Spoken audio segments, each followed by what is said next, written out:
ત્યાં સુધી પ્રેમ નહીં જાગે. ઘણા કહે છે અમને તો સ્વરૂપ સમજાય છે,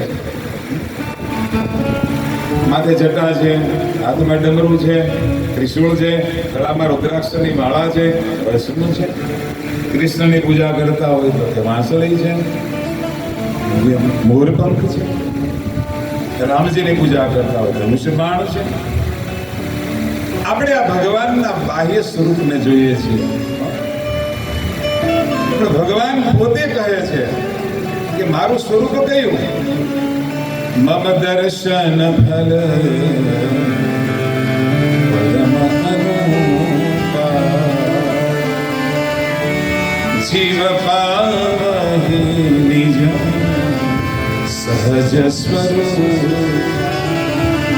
ભગવાન કહે છે મારા દર્શનનું ફળ એ છે કે જીવને પોતાના સહજ સ્વરૂપનું ભાન થાય કે હું ક્યાંથી આવ્યો છું, મારે ક્યાં જવાનું છે. આ જીવ જ્યારે ઈશ્વરથી છૂટો પડે ને ત્યારે એને છૂટું પડવું ગમતું નથી. ભગવાનને ના પાડે, નહીં મારે નથી જવું.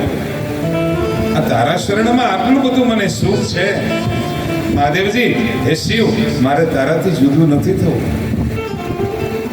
ત્યારે શિવ કહે છે જીવ વધારે ટાઈમ નહીં, 60 વર્ષ 80 વર્ષ, પણ તારે તારું કર્મ ભોગવવા જેવું પડશે. મેં જે આ બનાવ્યું છે ને બધું આ જગત એ કર્મને આધાર છે. કર્મણી વાધિકારણી મામ ફલેષુ કદાચન કર્મ પ્રધાન વિશ્વ રચી રાખા.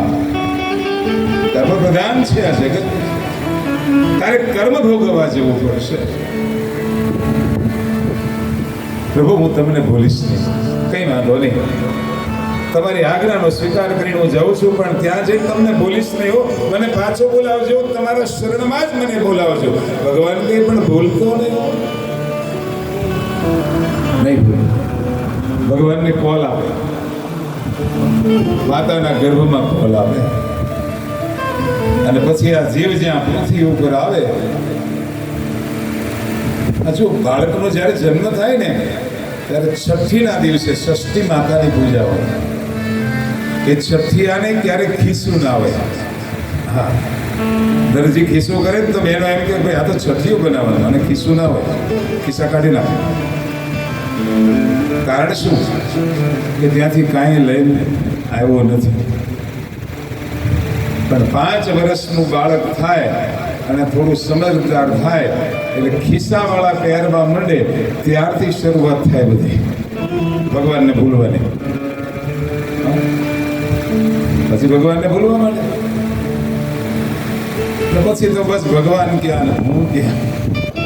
યુવાનીમાં આવે ત્યારે, બાળપણમાં હોય ત્યારે તો થોડું થોડું ભગવાનના મંદિરે જાય. એક કવિ કહે છે ને કે જ્યારે ઘંટ સુધી પહોંચી ન શકતો હોય ત્યારે એના પિતા એના માતા એને તેડીને મંદિરે લઈ જાય, ત્યારે એમ કે મને ઊંચો કરો, મારે ઘંટ વગાડવો છે. પણ જે દિવસે એ યુવાન થાય અને ઘંટ સુધી પહોંચે એટલે મંદિર આવતું જ બંધ થઈ જાય. પછી મોબાઈલ મારા ભગવાન, હા ધૂન ચાલતી હોય તો મોબાઈલ લઈને બેસે. આ મોબાઈલ છે ને જડ છે, માણસને પકડી લે અને માણસને જડ બનાવી દે. આપણે જેટલી ચેતન અવસ્થામાં, જેટલા જાગૃત અવસ્થામાં જેટલા રહીએ ને એટલા ભગવાનની બહુ નજીક રહીએ છીએ. ચેતના ક્યાં મળે? વૃક્ષમાં મળે. વૃક્ષ નીચે બેસીએ, ઉદ્વગતિ ચેતના મળે. આપણે દીવાની સામે બેસીએ, દીવાની જ્યોતમાં ચેતના તત્વ છે, ઉર્જા છે, એની સામે બેસીએ એટલે આપણા વિચારો પણ ઉદ્ભવ થાય છે. આપણે કોઈ સત્સંગમાં બેસીએ, વિચારો ઉદ્ભવ થાય છે. પણ મોબાઈલ એ જડ છે, ટીવી એ જડ છે. આપણે શું કરીએ છીએ? જડ પદાર્થને સાથે લઈને એમનામ બેસી રહીએ 24 કલાકમાં 15 કલાક, ઘણા તો રાતના 2 વાગ્યા સુધી, પછી જડ જેવા થઈ જાય. આપણે નથી કહેતા ઘણાને કે આ જડ જેવો છે, જડ થઈ જાય. ભગવાનની દિવ્ય